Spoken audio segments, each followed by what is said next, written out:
Hey, let's talk about the triceps and why they play such a pivotal role in building much bigger and stronger arms, and why endless tricep cable pushdowns probably isn't going to get the job done. As always, we start off with observing the basic anatomy of it. We've got the insertion points. We got 3 heads, of course. 2 of them are up on the humerus, and one of them, the long head, actually crosses the shoulder joint slightly and attaches to your scapula. Then all of that feeds on down into the olecranon process of the ulna, which is one of the reasons why a lot of tricep work has our hands in a position of a slight angle to get a little bit more of that deeper range of the ulnar part of the forearm. So based on that anatomy, it seems pretty straightforward. It's primarily all about elbow extension, awesome tricep pushdowns all day long.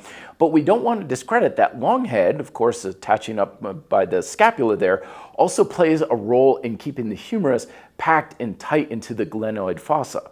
While the triceps are very much a powerful elbow extensor, we do want to include the shoulder joint and to some degree even back activation when we're trying to work this muscle. This is possibly why one of my favorite tricep extensions is the classic solid bar bodyweight tricep extension, where the elbows drop down and forward. Because not only is this getting our elbow extension, but it also creates quite a demand on that scapular stability.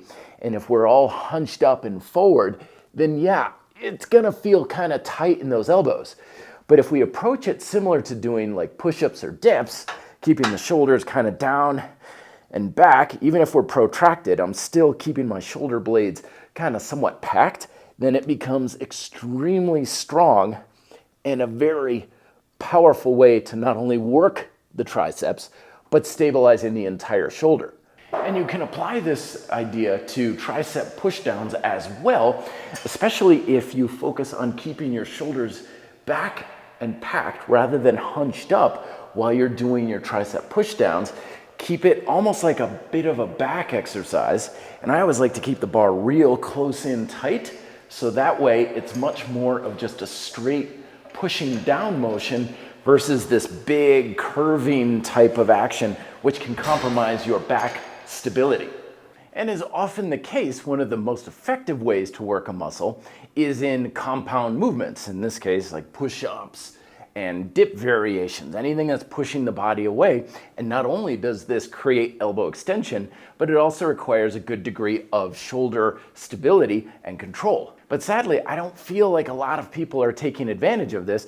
Partially anecdotally, when I tell people, okay, let's do push-ups, keep your arms in kind of close and tight like this, and they're like, oh, that's a triceps push-up. It's like, well, yeah, of course, triceps are supposed to be worked in the push-ups. So I wouldn't ever want to do a non-tricep push-up. But I know what they're saying. It's like, oh, when I do it this way, I feel it so much more in my triceps. And that tells me, well, that's because the triceps are the weak link in the chain. That's the way it was for me when I started doing these back in the day. But then my triceps got a heck of a lot stronger. And now, sure, I feel my triceps working, but it doesn't feel like it's an emphasis of any kind.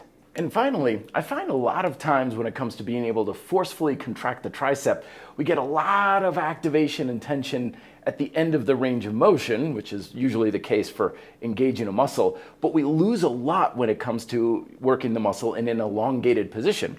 So I recommend using like a cable that you can pin a lot of weight with, or like an iso trainer or something, and practice engaging the triceps along with your back in a bit more of an acute angle position.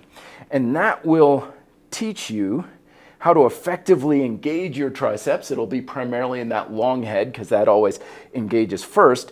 But if you can get the rest of the tricep to also kind of turn on, that'll give you much more of consistent tension through your range of motion. And you'll also work the muscle more thoroughly instead of just in those last few inches at the top of the push-up, the dip, or the bottom of a tricep extension. So the bottom take-home message is stabilize your back to more effectively work your triceps and your chest if you're doing any sort of compound movements. Check out these tricep and chest micro workouts here to play around with these tips. Let me know if you have questions down below. Thank you very much for watching. Be fit and live free.